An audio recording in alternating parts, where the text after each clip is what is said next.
Let me pull up the story here. We got this from NBC Washington. Ian just mentioned it a moment ago. DC mayor requests National Guard to help with migrants bust to Capitol. A lot of people are laughing about it, saying it's like it's irony, it's funny, or Texas and Arizona's plan is working. Let me tell you something. Texas and Arizona could be busing the migrants back to where they came from, to their home countries. Sending them to DC is helping the Democrats and the Biden administration with their immigration agenda. They are basically saying, so Texas is like, we're going to send these migrants to you, DC. And then DC's like, thanks for the help. We're going to then distribute, these people around the country where we see fit. What this means to places we don't live. It's true. Yeah. The way it's supposed to work. You get in line and say, I'd like to come to this amazing country. We say, let us figure it out and give you the best possible place so that everybody thrives.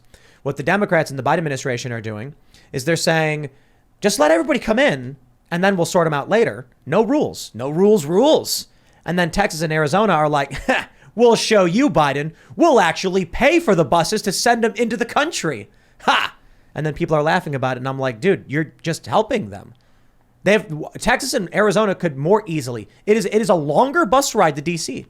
I feel like people on the right are being duped into thinking that plan was a good plan.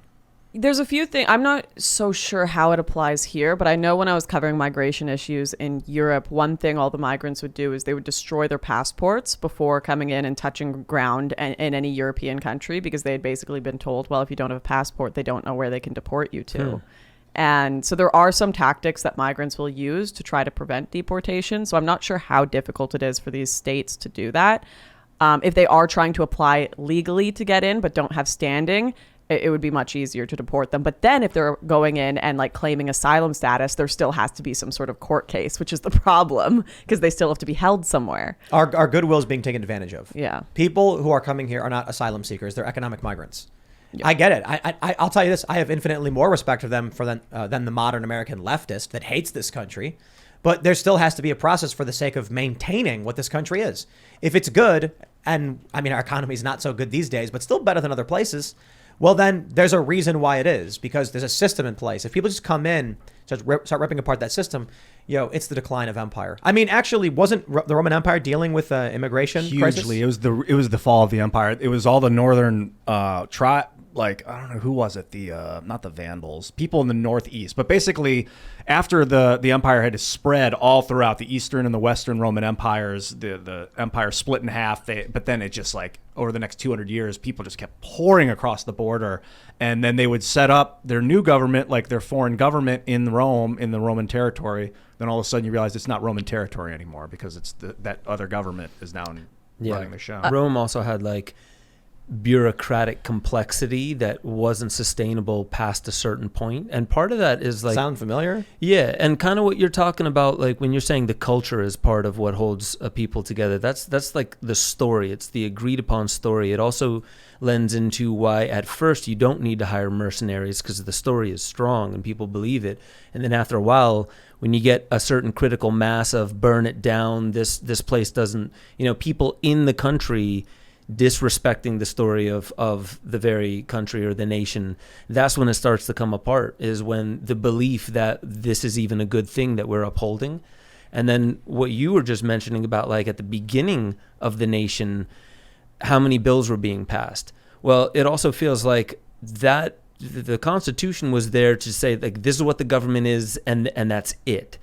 Right. And then it just kept growing and growing and growing. And then a lot of people, they need to secure their position.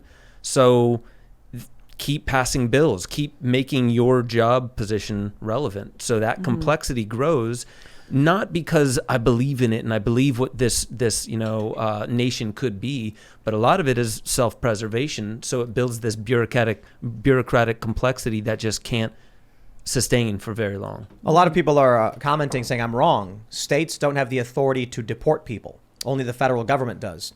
But I kind of, I don't know how that makes sense. I mean, I accept that I may be wrong on that. I just mean the states have to have the ability to be you just illegally entered, turn around and go away. You know what I mean? Is that a federal crime, though?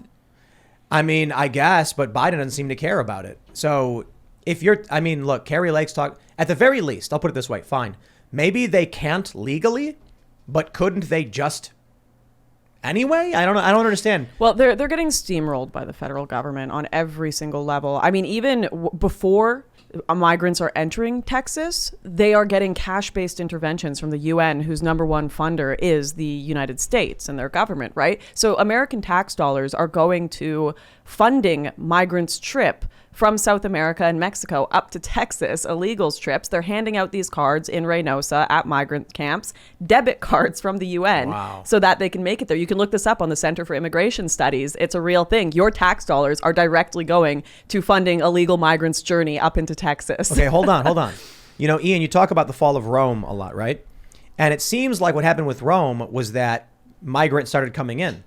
What if our adversaries studying that said, here's a way to destroy a country, started funding mass migration? But the U.S. is funding it. The U.S. are the number one, funder to organizations like the UN, who are giving the money to the migrants. So why are the U.S. destroying themselves? I don't understand. That's a great question.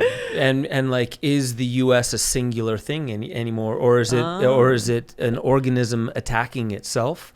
Why is Tim smiling like that? Because I'm seeing all the comments people are making about Bucko, and it's just hilarious. Sorry, I didn't mean to interrupt. He was giving this like ominous smile, like he knew something. I'm petting the cat while smiling, like, yes. Like you're freaking me out. The country's going down the shitter. No, people are posting like emojis and stuff in the chat and making jokes about Bucko. Yes, he's very pleased. Yeah, so state Bucko and doesn't local seem to law care. enforcement officers cannot arrest someone solely for illegal presence for the purpose of deporting them because it is a civil violation. Didn't they have something in place where during COVID they could like turn them right around though? Yeah, so there was like it a was Title temporary 42. thing. Yeah, but Title 42. Biden got rid of that. I don't think yet. I think Not a yet. court blocked him. He's trying to. We Yeah. should hire mercenaries on There the you state go. level Yeah. to remove Based. Here's what I'll say though. To people who are saying that we can't deport them. Okay, well I'll say this: wouldn't they be better off being detained or something, or in some way organized in such that we can try and reduce crimes, try and stop criminals, try and vet them in the natural process? Like, what I mean is, if we catch a bunch of illegal immigrants, our duty is supposed to be like, okay, like let's figure out who you are, what you're doing here, and go through that process. Why just send them to DC? The Biden administration has been smuggling children, trafficking kids on military aircraft around the country. Literally. It just feels like you're paying half the bill for them because that's what they're trying to do. Now they're going to call in the National Guard and it's going to take more taxpayer dollars. Their attitude is probably like, oh, we don't care about that. Like, you're sending migrants to us? Okay. We think them calling an emergency is something bad for them, but they're probably just like, cost of doing business. Was it? Okay, wait. I'm like looking this up to make sure this story is real. But I heard that Israel was doing like remigration where they were paying people to go back to their home countries for a while. I heard that Denmark is doing that because they actually do want to encourage people to go back to wherever they came from. Denmark doesn't really want a lot of immigration to their country. I guess they've really been overwhelmed, but it's Denmark saw what was going on with Sweden with those grenade attacks. Denmark knows what's up. Yeah, it's crazy. So when I was covering the Sweden stuff, we were staying in Copenhagen for a little bit. And when you're going into Sweden, they stop you and they check your IDs because they're worried about the people who are coming in and out of Sweden.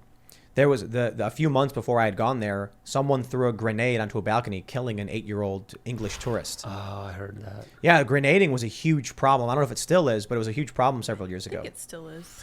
My wife is Dutch, and she's been seeing it for years. Her and her family is that the immigration waves.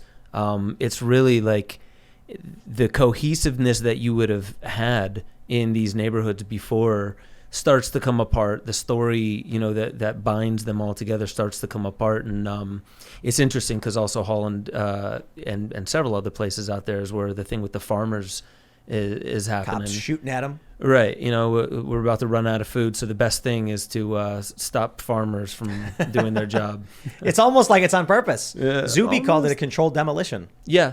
If you listen to Catherine Austin Fitts, and I know I mentioned her on this show before, she worked under George W. Bush in the 90s, I think, doing HUD or something like that. But she said she started getting some of her peers telling her that the United States is over, we're moving assets to offshore accounts, and we need a bunch of forward-facing, like public-facing events that will have the public not looking at what the real perpetrator was.